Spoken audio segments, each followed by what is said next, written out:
Hi అండి, welcome to my channel Swapna recipe cooking channel Telugu. ఈరోజు మన వంట చికెన్ గ్రేవీ కర్రీ. సింపుల్గా టేస్టీగా చికెన్ గ్రేవీ కర్రీ ఇంట్లో ఎలా వండుకోవాలో ఈ వీడియోలో చూద్దాము. చికెన్ గ్రేవీ కర్రీకి కావాల్సిన పదార్థాలు, తయారీ విధానం. ఇక్కడైతే మనము 3/4 kg చికెన్ తీసుకున్నాము.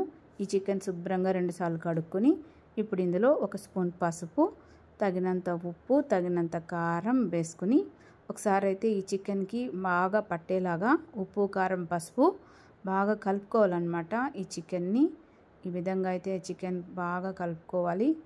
ఇలా చేయడం వల్ల ఉప్పు, పసుపు, కారం చికెన్కి బాగా పట్టి జ్యూసీగా టేస్టీగా బాగుంటుంది చికెను. ఓకేనా? ఈ విధంగా బాగా మిక్స్ చేసి ఒక అరగంట సేపు అయితే ఈ చికెన్ మ్యారినేట్ చేసుకోవాలి.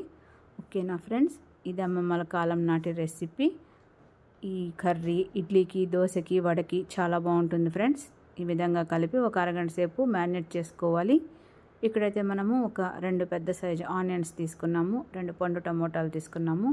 ఆనియన్స్ సన్నగా కట్ చేసుకోవాలి. చాలా టేస్టీగా ఉంటుంది ఫ్రెండ్స్ ఈ కర్రీ. ప్రాసెస్ కూడా చాలా సింపుల్గా ఉంటుంది. వంట రాని వాళ్ళు కూడా ఎంతో ఈజీగా తయారు చేసుకోవచ్చు. టమోటాలు కూడా బాగా సన్నగా కట్ చేసుకోవాలి. ఈ విధంగా ఇప్పుడైతే తయారీ విధానం చూద్దాము. మొదట స్టవ్ వెలిగించి మండపాటి గిన్నె పెట్టుకోవాలి. ఇప్పుడు ఇందులో తగినంత ఆయిల్ వేసుకోవాలి. చికెన్ కర్రీ కాబట్టి కొద్దిగా ఆయిల్ ఎక్కువ పడుతుంది. మనమైతే ఇక్కడ ఒక 3 స్పూన్లు ఆయిల్ అయితే వేసుకున్నాము. ఇప్పుడు ఇందులో ఒక 1/2 స్పూన్ షాజీరా వేసుకోవాలి. చాలా టేస్టీగా ఉంటుంది ఫ్రెండ్స్. సన్నగా కట్ చేసి పక్కన ఉంచిన ఆనియన్ ముక్కలు వేసి కాసేపు అయితే ఈ ఆనియన్స్ ఆయిల్లో మగ్గనివ్వాలి. ఇదిగోండి 2 బిర్యానీ ఆకులు తీసుకొని ఈ విధంగా చిన్నగా ముక్కలు చేసి ఇందులో వేయాలి. ఈ ఆనియన్స్ బాగా ఎర్రగా వేగనివ్వాలి ఫ్రెండ్స్.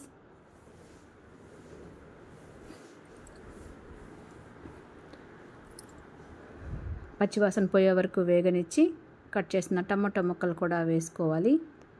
ఒకసారి అయితే బాగా కలిపి ఆయిల్లో టమాటా ముక్కలు, ఎర్రగడ్డ ముక్కలు బాగా మగ్గించుకోవాలి.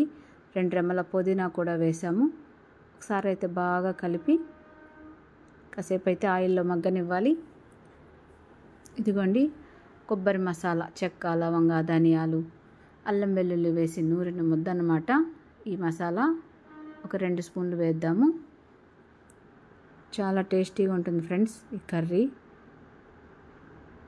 ఈ మసాలా పచ్చివాసన పోయే వరకు కాసేపు వేగనివ్వాలి. అడుగు మాడిపోకుండా మీడియం ఫ్లేమ్లో పెట్టుకుని పచ్చివాసన పోయే వరకు కాసేపు అయితే వేగనివ్వాలి. ఇప్పుడు ఇందులో 1 కప్పు పెరుగు వేసుకోవాలి. కాసేపు అయితే బాగా వేగనివ్వాలి. చాలా టేస్టీగా ఉంటుంది ఫ్రెండ్స్ ఈ కర్రీ. ఇదిగోండి ముందుగా మనం మ్యారినేట్ చేసి పక్కన ఉంచిన చికెన్ కూడా ఇప్పుడు ఇందులో వేసుకోవాలి.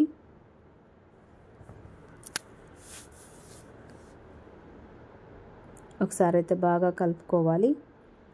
ఇది అమ్మమ్మల కాలం నాటి రెసిపీ ఫ్రెండ్స్.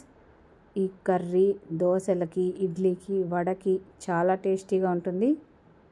ఓకేనా? బాగా కలిపి మంట మీడియం ఫ్లేమ్లో పెట్టుకుని మూత పెట్టేసి ఒక 10 నిమిషాలు అయితే దమ్ చేసుకోవాలి. ఇదిగోండి చూడండి చికెన్లో నుంచి వాటర్ ఎలా బయటకు వస్తుందో. 10 నిమిషాలు అయితే మనం మీడియం ఫ్లేమ్లో దమ్ చేసాము. ఒకసారి అయితే బాగా కలిపి ఈ విధంగా అయితే బాగా కలపాలి. ఇప్పుడు ఇందులో తగినన్ని వాటర్ వేద్దాము. ఈ ముక్కలు మునిగే వరకు తగినంత వాటర్ వేసుకుని ఒకసారి అయితే బాగా కలిపి ఈ కర్రీ అయితే బాగా తెల్లాలి, బాగా తెల్లనివ్వాలి. ఇదిగోండి ఈ విధంగా తెల్లుతున్నప్పుడు ఒకసారి అయితే బాగా కలిపి మంట మీడియం ఫ్లేమ్లో పెట్టేసుకొని మూత పెట్టేసి ఒక 10 నిమిషాలు అయితే ఈ కర్రీ ఉడకనివ్వాలి. ఇదిగోండి ఫ్రెండ్స్ మన చికెన్ గ్రేవీ కర్రీ ఎలా రెడీ అయిందో చూడండి. ఇప్పుడు ఇందులో 5 రూపాయల చికెన్ మసాలా పొడి వేసుకోవాలి. క్వాంటిటీని బట్టి వేసుకోవాలి ఫ్రెండ్స్.